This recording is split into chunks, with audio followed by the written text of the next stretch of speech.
निश्चयाचा महामेरू, बहुत जनांसी आधारू, अखंड स्थितीचा निर्धारू श्रीमंत योगी.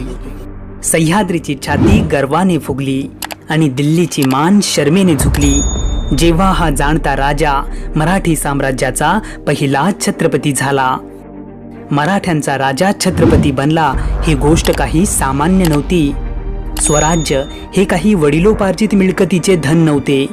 ते निर्माण झाले होते हजारो मावळ्यांच्या अत्युच्च बलिदानाने, शिवरायांच्या अथक अविरत प्रयत्नाने आणि जिजाऊ मासाहेबांच्या दृढ संकल्पाने. 350 वर्षे जुलमी राज्यसत्तांच्या विळख्यातून तमाम मराठी मुलखाला मुक्त करण्यासाठी शिवरायांनी वयाच्या अवघ्या 14व्या वर्षी रायरेश्वरासमोर शपथ घेतली. हे कार्य सोपे नव्हते.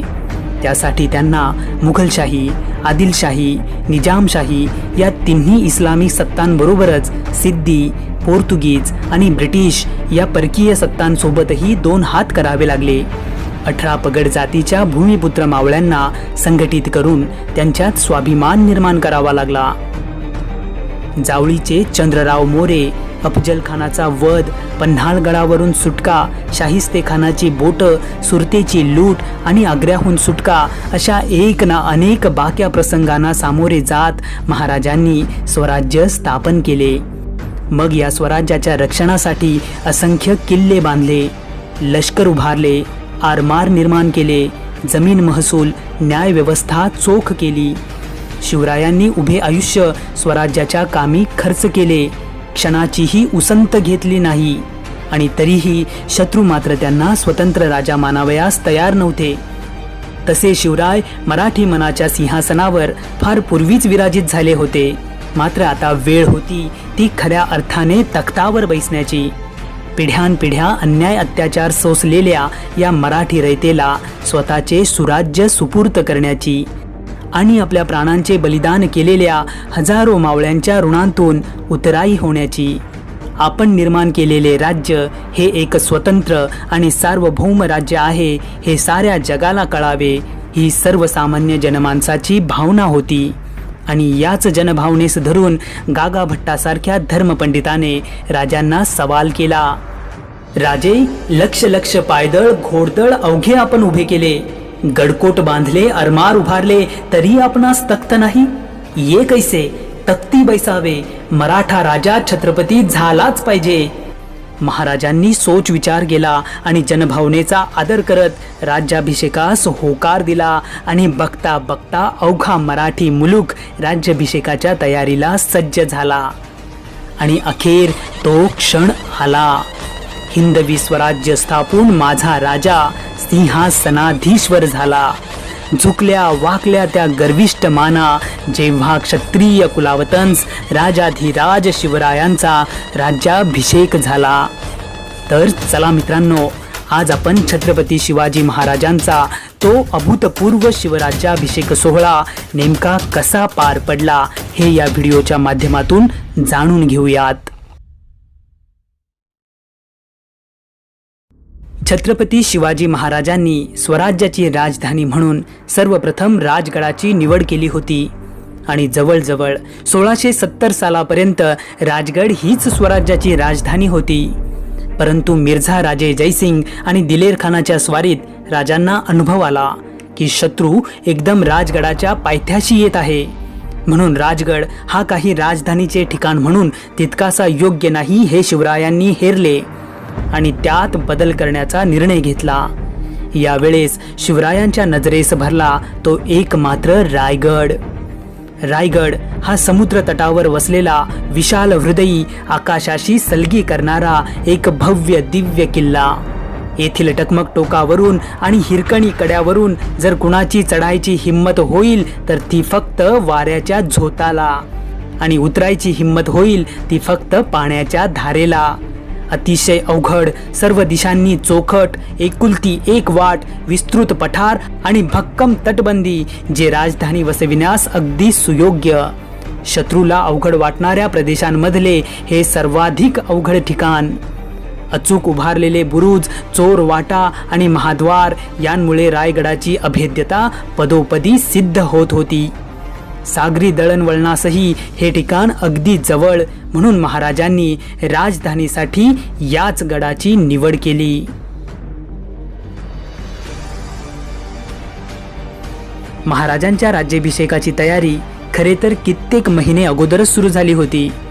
यासाठी प्राचीन परंपरा आणि राजनीतीवरील ग्रंथांमधून काही विद्वानांनी प्रथा परंपरांचा अभ्यास सुरू केला. देशातील कानाकोपऱ्यातून ब्राह्मणांना आमंत्रण देण्यात आली. जवळपास लाखभर लोक रायगडावर जमा झाली.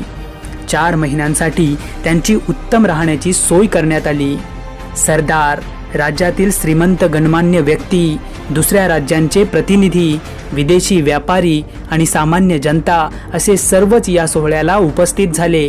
प्रत्येक दिवशी एका नवीन धार्मिक विधीत आणि संस्कारात शिवाजी महाराज घडून गेले. राजांनी सर्वप्रथम माता जिजाबाईंना नमस्कार केला आणि त्यांचे आशीर्वाद घेतले. नंतर विविध मंदिरांमध्ये जाऊन देवदर्शन केले, पूजा केल्या. तुळजापूरला भवानी मातेच्या दर्शनासाठी त्यांना जाणे शक्य नव्हते, म्हणून ते प्रतापगडावर प्राणप्रतिष्ठापना केलेल्या भवानी मातेच्या दर्शनासाठी गेले. त्यावेळी 1.25 मन सोन्याची छत्री त्यांनी भवानी मातेस अर्पण केली. 21 मे रोजी ते रायगडावर परतले आणि इतर धार्मिक विधी उरकून घेतले.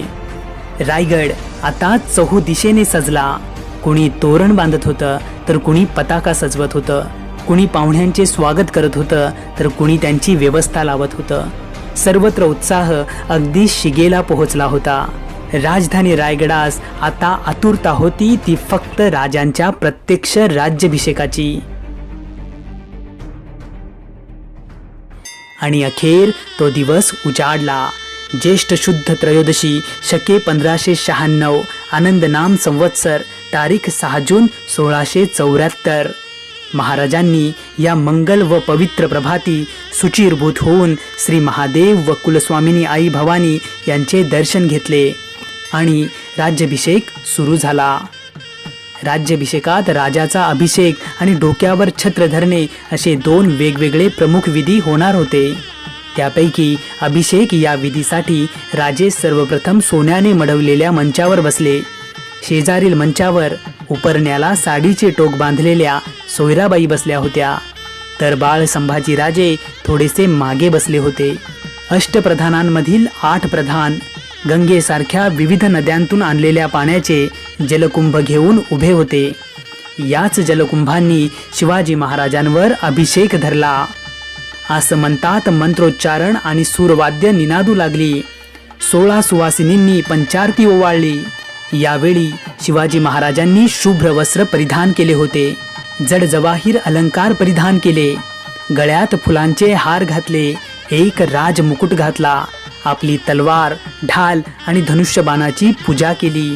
आणि अगदी मुहूर्ताच्या समयी त्यांनी अतिथींनी भरगच्च भरलेल्या राजसिंहासनाच्या दालनात हातात विष्णुमूर्ती घेऊन प्रवेश केला. राजे सभागृहात येताच त्या हजारो अतिथीगणांनी राजांना मानवंदना दिली. समोर 32 मन सोन्याचे भव्य सिंहासन महाराजांची आतुरतेने वाट बघत होते. राजे पुढे सरसावले आणि सिंहासनाच्या पहिल्या पायरीवर पाऊल ठेवताच राजांचे हृदय हेलावले. डोळ्यातून अश्रुधारा वाहू लागल्या. राजे आपल्या सहकाऱ्यांच्या आठवणींनी गहिवरले. त्यांच्या डोळ्यातील अश्रू सांगत होते की या सिंहासनाकडे घेऊन जाणाऱ्या पायऱ्यांमध्ये त्यांना वीरगतीला गेलेला त्यांचा हर एक मावळा दिसत होता. क्षणार्धात राजांनी अश्रू आवरले आणि ते सिंहासनावर आरूढ झाले.